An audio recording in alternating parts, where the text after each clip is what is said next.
Para el que no tenga contexto de Argentina, defíneme lo que es el peronismo. Porque hay gente que a lo mejor le suena, entiende socialismo. Peronismo, defíneme ideológicamente qué es peronismo.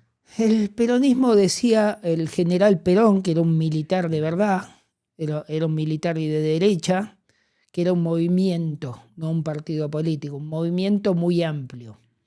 Si vos agarras y lees el concepto fundamental por el cual fue creado el peronismo, en el cual en una parte dice textualmente que a la persona no hay que ponerle el pescado arriba de la mesa, sino darle la caña y enseñarle a pescar, ¿no? Que casi parece algo como lo que razonable. podemos opinar nosotros, razonable. Bueno, entonces el peronismo se concibió como un movimiento que se dijo en un momento socialista, con esta historia de la justicia social que no es ni justa ni social, un poco más a la derecha, o bastante más a la derecha, con un militar que era Perón. Pero a la vez surgió entre la masa una señora como Eva Perón, Evita, que lo que hacía era mover a la masa social prometiendo y ejerciendo asistencialismo social. ¿Sí? O sea, que tocan la parte más nacionalista combinada con la asistencialista. Con la asistencialista. Vale. Ahora, en el peronismo conviven la izquierda y la derecha. De hecho, hay presidentes. En realidad, Néstor Kirchner fue un oportunista. Néstor Kirchner era un hijo de un capitalista que prestaba plata y le embargaba en la provincia de Santa Cruz la casa, por eso tenía tantas propiedades. Se dedicaban a embargarle contra préstamos hipotecarios las casas a los santacruceños. Y, por ejemplo, en épocas que yo estaba al lado del presidente Carlos Menem, que era un presidente neoliberal de derechas, Néstor Kirchner decía que Carlos Menem era el mejor presidente de la historia de Argentina. Lo que pasa que Néstor Kirchner, que no tenía ni la más mínima posibilidad de ser presidente de Argentina, salvo en un pacto con Duhalde, que no quería presentarse, y el resto de los gobernadores le habían dicho que no lo iban a acompañar, Néstor acepta la presidencia de Duhalde, que era un tipo de centro-derecha, asistencialista, muy asistencialista, y cuando traiciona a Duhalde, que representaba a la centro-derecha, necesitaba respaldarse en algo. ¿Qué era eso? Las madres de Plaza de Mayo y lo peor de la izquierda que Perón había echado en su último mandato, y los invito a todos a buscar en YouTube y busquen. Perón echa a los montoneros de Plaza de Mayo. Perón desde la casa de gobierno en el balcón está hablando y les dice que a los insurgentes que no pueden respetar las normas, que no pueden ser peronistas, que dejen de mentir, que esos no son peronistas, y una columna se vacía media Plaza de Mayo y se van los de izquierda. Bueno, Néstor Kirchner, como tenía que apoyarse de algún lado para traicionar a quien lo puso de presidente, a Duhalde, se alía con toda la parte de la izquierda latinoamericana y toda la izquierda y los montoneros y las madres de Plaza de Mayo de Argentina. Y ahí fue el sufrimiento que tuvimos de estos últimos 20 tantos años de un peronismo de izquierda, a lo cual muchos te van a decir que no era peronismo. Porque peronismo en sí sería como simplemente una corriente que puede abarcar mucho. Por así decirlo, la gente digamos que lo capitaliza porque en algún momento tuvo mucho éxito. Sí, bueno, fue súper exitoso porque en su momento fue disruptivo e innovador, con las leyes salariales, que muchas de ellas después se desvirtuaron más y hicieron mucho daño, más Evita haciendo asistencialismo social. Fue disruptivo y fue muy innovador, entonces generó una sensación de dependencia, de clientelismo en la gente que todavía hoy perdura. ¿Cómo ves Andorra? Que aquí tenemos muchos argentinos.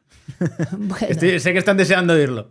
sí, la verdad me pareció un lugar muy bonito, no lo conozco en el contexto, celebro cualquier lugar donde las personas se puedan venir a vivir, a pagar menos impuestos y tener menos intervencionismo y socialismo.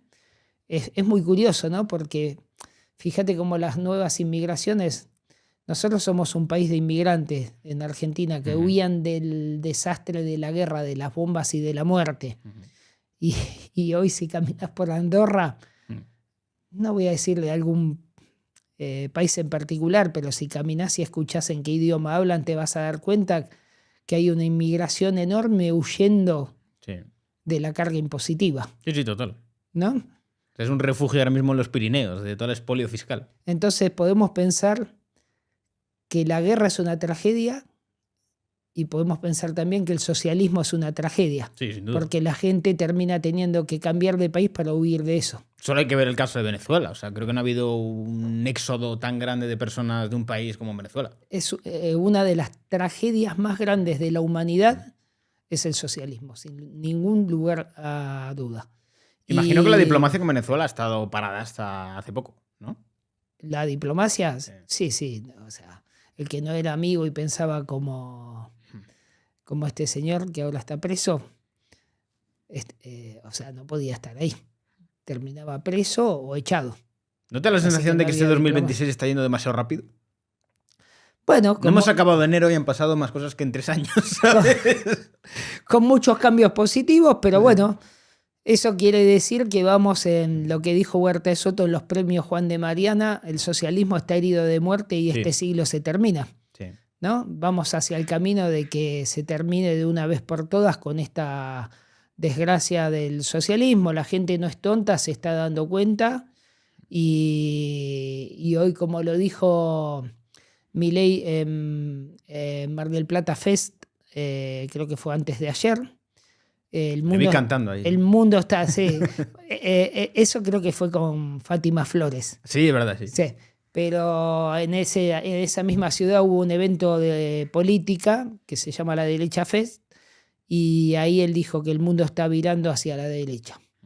Preferimos que el mundo gire hacia la derecha antes que se mantenga en el socialismo o gire más a la izquierda, pero en realidad el ideal nuestro es que gire hacia el antiestatismo. A mí me gustó mucho el discurso de Milei este año en Davos, que empezó diciendo que Maquiavelo ha muerto. Y en cierto modo, en su modo de política es cierto, porque al final es como que se pasa todas las reglas de la política y un poco de, ¿cómo se llama esto? La manipulación de palacio y de rumores, y va de frente. O sea, yo creo que lo más impactante que ha habido de la era Milei es el no hay plata. Es algo nada más ser presidente y decir no hay plata. Sí, yo creo que... Es la antipolítica, totalmente. Yo creo que Milei fue muy diplomático. Bueno, porque tendría que haber dicho que a Maquiavelo lo mató él.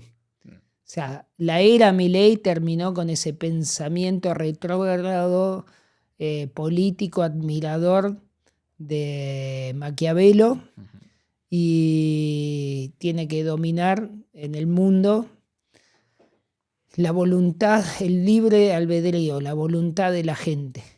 No un libro como El Príncipe, que le daba una guía y que la seguían usando muchos, y que lo quiero mucho, falleció. A mi presidente Carlos Menem lo tenía como un libro de cabecera, al Príncipe de Maquiavelo, y muchos otros políticos que conozco, que se basa en manipulación. Nosotros no manipulamos, damos libertad. Bueno, yo también soy de los que cree que hay que conocer bien al enemigo, porque si conoces sus estrategias sabes desarmarlas. Porque si no sabes cómo manipulan, tampoco sabes cómo darte cuenta de que están manipulando. Bueno, una gran frase de Carlos Menem, que lo voy a recordar siempre, siempre me decía: información, secreto y sorpresa. Sí. ¿No? Y parece que Milei eso lo tiene innato.